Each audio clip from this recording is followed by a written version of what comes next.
Now listen carefully and answer questions 1 to 7. Central Realty, Jill speaking. How can I help you? Yes, hello, Jill. I've got a problem, a complaint I wish to register. Who should I speak to? You'll want to speak to Tracy, the residential manager. Just a moment and I'll put you through. Thanks. Hello, this is Tracy. I understand your rent is going to be increased. Yes, this is why I'm calling. I was told that my rent would not be increased for the length of my 6-month contract, which I signed only 4 months ago. What's going on? Is my landlord allowed to do this? I see. Yes. Okay. That seems strange. Look, can I take down some of your particulars and I'll register a formal complaint to the landlord on your behalf? Yes, sure, that'd be good. Firstly, name and address, contact details. Yes, Jane McSweeney. That's McSweeny. 3 Mauger Street. That's Maugher Street. Winderee, 3355. And the phone there? Yes, you can contact me on 334756 extension 3176. I generally arrive home by 6 o'clock in the evening, so you can call me around that time, but not after 9. Oh, sorry, 8:30, because that's the time I leave for work. Okay, so I should note down that the problem is that your landlord wants to raise your rent. And when did you first move in? Yes, well, the contract began on August 1st, and... oh, hang on. Sorry, that's the ending date.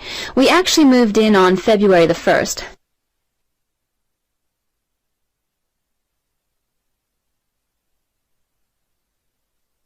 Now listen carefully and answer questions 8 to 10.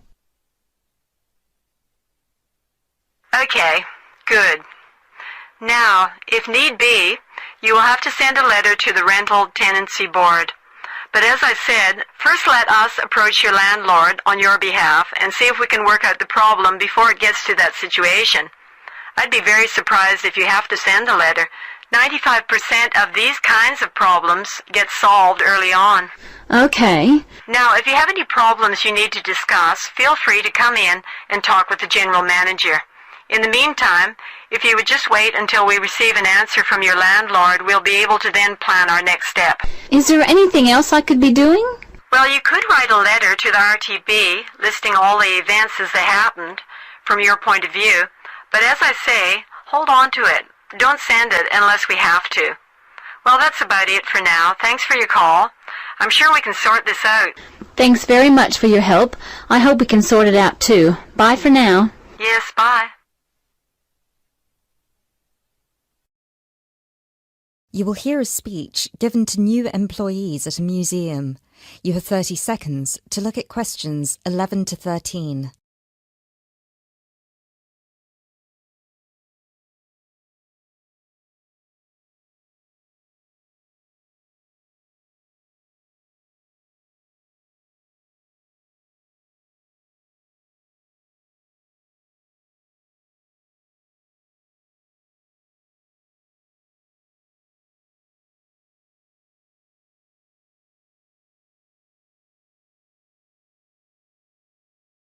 Allow me to introduce myself. My name is Peter Myers, and on behalf of everybody here at Stevensbridge Dungeons, I would like to welcome you all to our entertainment team. This year, the hiring process was especially competitive, and it might interest you all to know that for every position there were almost 30 applicants, so you really are the best of the best. In a moment, I will take you on a tour of the museum so you can get an idea of what the space is like. But first of all, I would like to show you around the staff room. Our staff room is located at the back of the building over here. You will notice that there are 2 entrances to the staff room. One leads to the room we're in now, which is the main and oldest dungeon here at Stevensbridge, which we have turned into the museum. This is where you will greet the new visitors, and also where the tour throughout the dungeons will begin. I should mention now that we only ever send visitors through as part of a group, so even on the busy days you will still get roughly 10 minutes of free time between each group. Make sure you use that time wisely, because you'll need to get straight back into character as soon as it's over.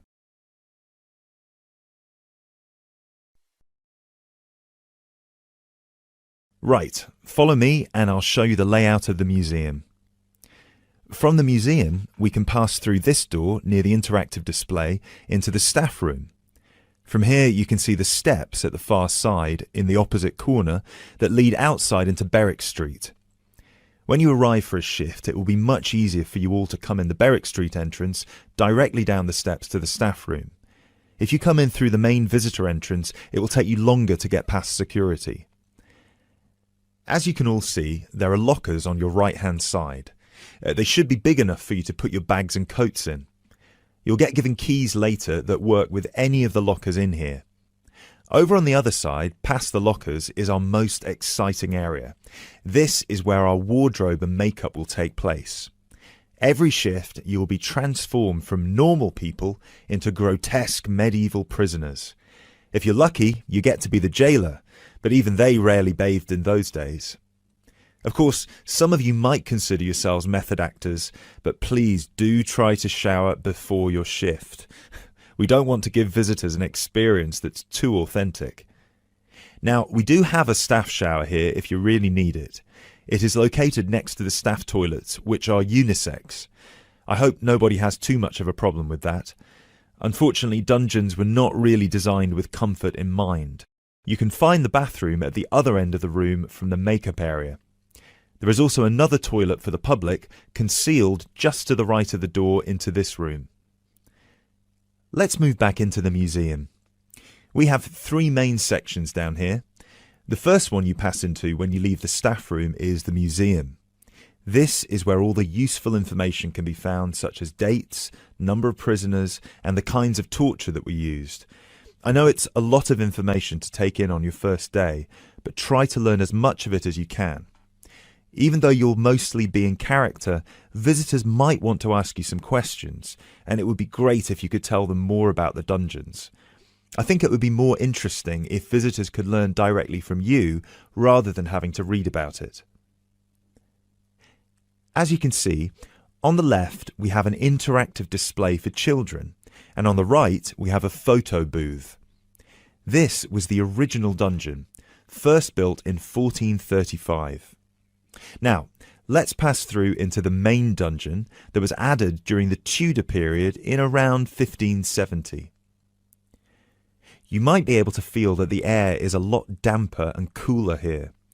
That is because we are now beneath the River Stevens.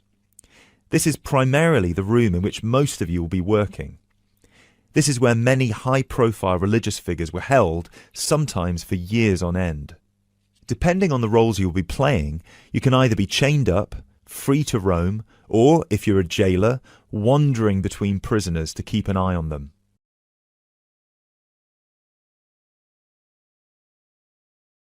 Now we will pass into our third and final section, the prison cells. Over here, you can see there are some wooden stocks and a fake gibbet. Don't worry, I can see a couple of you looking concerned. You don't need to reenact any of the torture scenes for visitors. One person each shift will play the jailer in here, where you will give a speech to the group about some of the more notable prisoners to stay here in the past. This is usually the end of the tour, but some visitors will certainly want to ask you more questions at this point, so please try your best to make yourselves available. Help them by answering any questions they have. Also, feel free to guide the visitors through the museum if you see that they're going the wrong way. This concludes our introduction to your new workplace. If you'll please follow me, I will get you all issued with your keys and some information about the dungeons that you can take home with you to study. I will also introduce you to your shift supervisor, Alice Stiles, and you can ask her any questions you may have about your roles.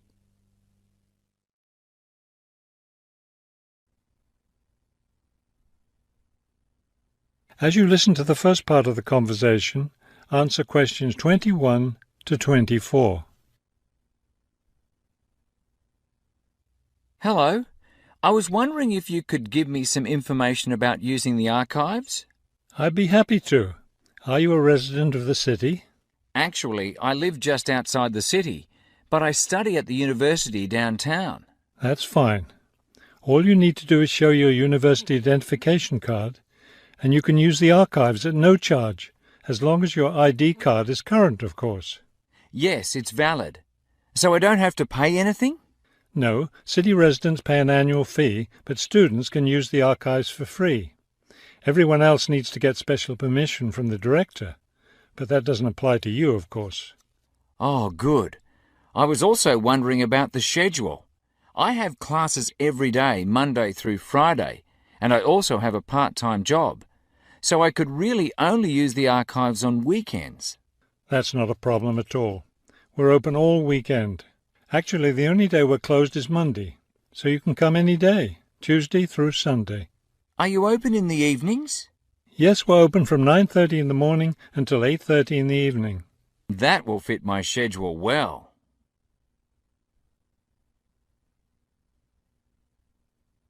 Now listen and answer questions 25 to 30. Is there something else I can help you with? Yes. One thing I'll be needing to see for one of my class projects is old photographs.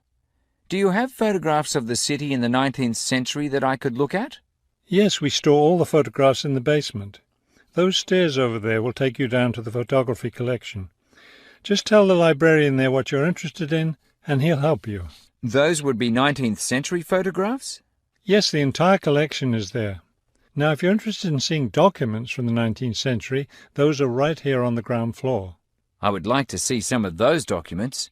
Does that collection include newspapers too? No, all the newspapers from the earliest ones in the 18th century up to the current time are on the second floor. Here, let me just give you this map of the archives, and you'll be able to find whatever it is you need. Thank you. Oh, I see you have a whole room devoted to maps. Yes, on the third floor.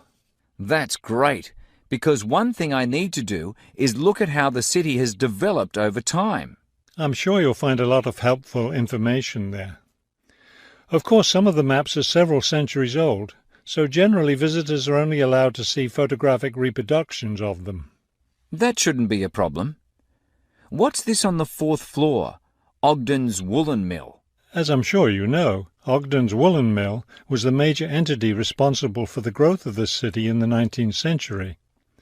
The Ogdeniers gave money for the archives to devote an entire floor to information about the history of the mill. Will I be able to find information about the Ogden family there? Photographs, personal papers, things like that? Probably the family photographs are stored downstairs in the photography collection. The personal papers would be on the fifth floor, where we keep all the personal papers of famous residents of our city. Thank you so much for your help. I'll be able to do a lot of my research here.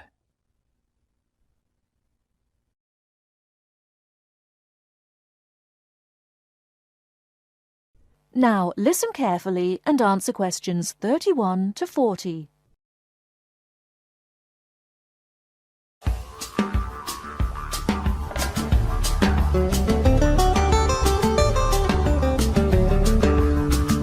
Welcome to this week's edition of Countrywide. And today, we're taking a look at a number of different breeds of working dogs. And here to report on the dogs with jobs is Kevin Thornhill. Thanks, Joanne. Well, yes, dogs with jobs is the subject of today's program. Dogs have earned themselves a reputation over the centuries for being extremely loyal. And here's a little story which illustrates just how loyal they are. Just outside the country town of Gundagai in Australia is a statue built to commemorate a dog which sat waiting for his owner to return to the spot where he'd left him. Well, the story, which was immortalised in a song, has it that the poor dog died waiting for his master, 5 miles from Gundagai, which is where they built the statue. Now that's what I call loyalty. Well, because of their loyalty and also their ability to learn practical skills, dogs can be trained to do a number of very valuable jobs. Perhaps the most well-known of working dogs is the Border Collie sheepdog. Sheepdogs which work in unison with their masters need to be smart and obedient, with a natural ability to herd sheep. Some farmers say that their dogs are so smart that they not only herd sheep, they can count them too. Another much-loved working dog is the guide dog, trained to work with the blind. Guide dogs, usually Labradors, need to be confident enough to lead their owner through traffic and crowds, but they must also be of a gentle nature. It costs a great deal of money to train a dog for this very valuable work, but the guide dog associations in the UK, America and Australia receive no government assistance, so all the money comes from donations. Another common breed of work dog is the German Shepherd. German Shepherds make excellent guard dogs and are also very appropriate as search and rescue dogs, working in disaster zones after earthquakes and avalanches. These dogs must be tough and courageous to cope with the arduous conditions of their work, and so that they can be sent anywhere in the world to assist in disaster relief operations, effective dogs and their trainers are now listed on an international database. When you arrive at an airport here, you may be greeted in the baggage hall by a detector dog, wearing a little red coat bearing the words "Quarantine." These dogs are trained to sniff out fresh fruit as well as meat and even live animals hidden in people's bags. In order to be effective, a good detector dog must have an enormous food drive. In other words, they must really love their food. At Sydney Airport, where there are 10 detector dogs working full-time, they stop about 80 people a month trying to bring illegal goods into the country. And according to their trainers, they very rarely get it wrong. Another famous working dog is the husky. Huskies, which originally came from Siberia, have been used for decades as a means of transport on snow, particularly in Antarctica where they have played an important role. Huskies are well adapted to harsh conditions and they enjoy working in a team. But the huskies have all left Antarctica now because the international treaty prohibits their use in the territory as they are not native animals. Many people were sad to see the dogs leave Antarctica, as they had been vital to the early expeditions and earned their place in history along with the explorers.